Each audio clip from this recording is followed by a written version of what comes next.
Move over, Ben Stiller. This is the real Night at the Museum. Let's get started. Hey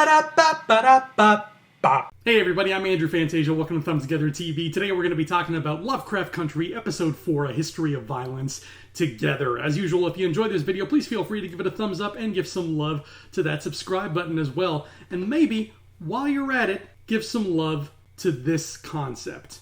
I may not be some big city scholar or anything like that, but if I had to guess, I would say that the title of this episode, History of Violence, is in reference to the cultural appropriation of imperialism, because that's what we see a lot of going on here inside this museum, where almost all of the action takes place. This is a museum heist. It's a good old-fashioned rip-roaring adventure. Atticus and Letty and Montrose dive into this underground chamber to retrieve the missing pages from what's-his-face's diary. I can never remember the guy's name. Braithwaite's diary. And it just turns into the third act of every Indiana Jones movie, and I love it so much. But it's very important that I keep saying Indiana Jones, because here's the unfortunate thing, folks. Indiana Jones was a white dude living in America, and what was he doing? He was appropriating cultural artifacts, physical artifacts, and taking them back to the States to sit in a museum. And based on some readings I've done on the subject and on this episode, it seems like that's what they're going for with the History of Violence. This museum that they visit is chock full of cultural significance of every culture but America. It's like, ooh, look at this Ethiopian thing we found. Ooh, look at this weird Aboriginal Australian thing we found. Isn't this kooky? That's where you get the whole imperialist idea of, we're going to go here and we're going to, oh, what do you got there? You got this, you have this spiritual belief, you have that. Well, I'm going to take that and put that in my museum. Thank you very much. $45 if you want to come in and see it. And that parallel can absolutely be drawn to Titus Braithwaite, who back in the day believed it was his birthright, his sacred birthright as a son of Adam, to take all these things for himself, to take the idea of magic and sorcery for himself and hoard it like it's a commodity, which I guess in this world it is. Hoard this power and just be like, oh, only I deserve this because I am of this bloodline and I'm a white male and everybody else can fend for themselves. This is mine. It's like imperialism was run on an entire society of Smeagol's. I don't know how they didn't tear each other apart. Braithwaite even got this poor woman to be his translator because these ancient texts were just not written in English. Makes sense. And this woman was left to die, buried alive, for lack of a better term, on this ship underground in the middle of this weird, I don't know how they got into a ship. I'm not sure how that worked, but I'm assuming it's just in some chamber underground somewhere. Now, what's interesting about this is that the last episode, episode 3, ended by showing us that the Winthrop house that Letitia bought has a tunnel under the basement that leads on to parts unknown. It just keeps on stretching. It's a big-ass tunnel. And in the promos for this episode, I saw them spelunking through tunnels. So I thought, okay, they're going to take that elevator down to the basement and go have adventures down there. But no, this all took place in the museum.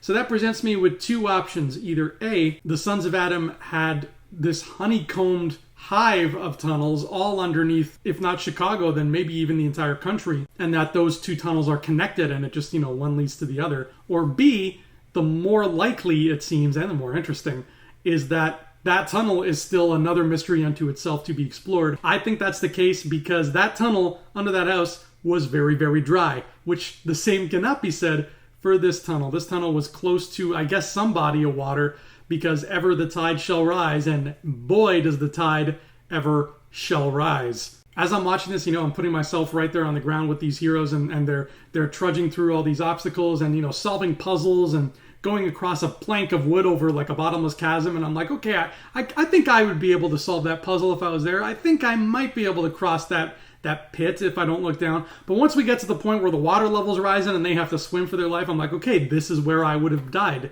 This is where my story would end. No thank you. Deep water and humans don't mix. Get the water away from me, thank you. Now, the real frustrating thing is I'm sure that this First Nations lady had so much to tell them, so many answers she could have given, But for whatever reason, Montrose decides he's going to murder her instead, and that's how we end our episode, where he cuts her throat. And this sucked for a whole bunch of reasons. Because she was, I thought she was going to be a new character. They're talking about teaching her English so that they can communicate, and I'm like, okay, she's going to give them some answers. It's going to be great. She's going to become their friend. And then, no, that's not what happens at all. Now, why did Montrose kill her? I mean, I'm sure everybody's got a theory.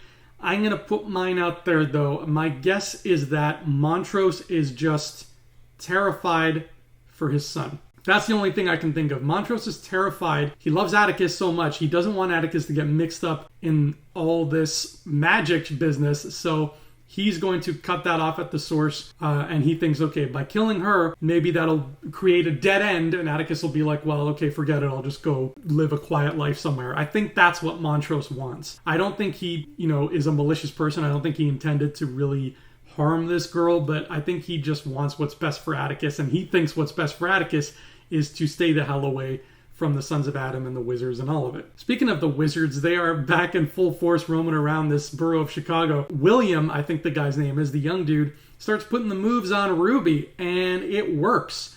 I don't know what Ruby sees in him. He's kind of a spooky dude, but regardless, they end up sleeping together, and that can only be bad. I can't imagine anything good coming out of sleeping with William, the spooky disappearing wizard man. Doesn't sound fun. And Christina, on the other hand, Christina is just having a ball. She is roaring through the suburbs in her damn sexy Rolls Royce, man. I want that car.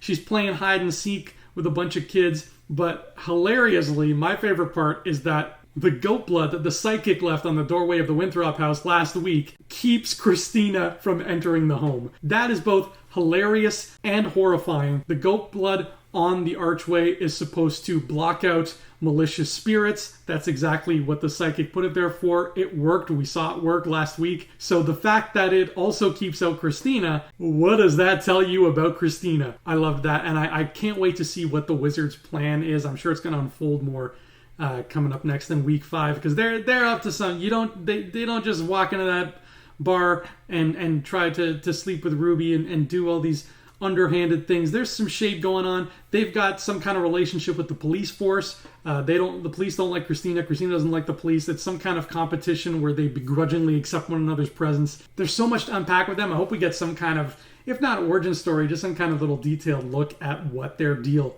is.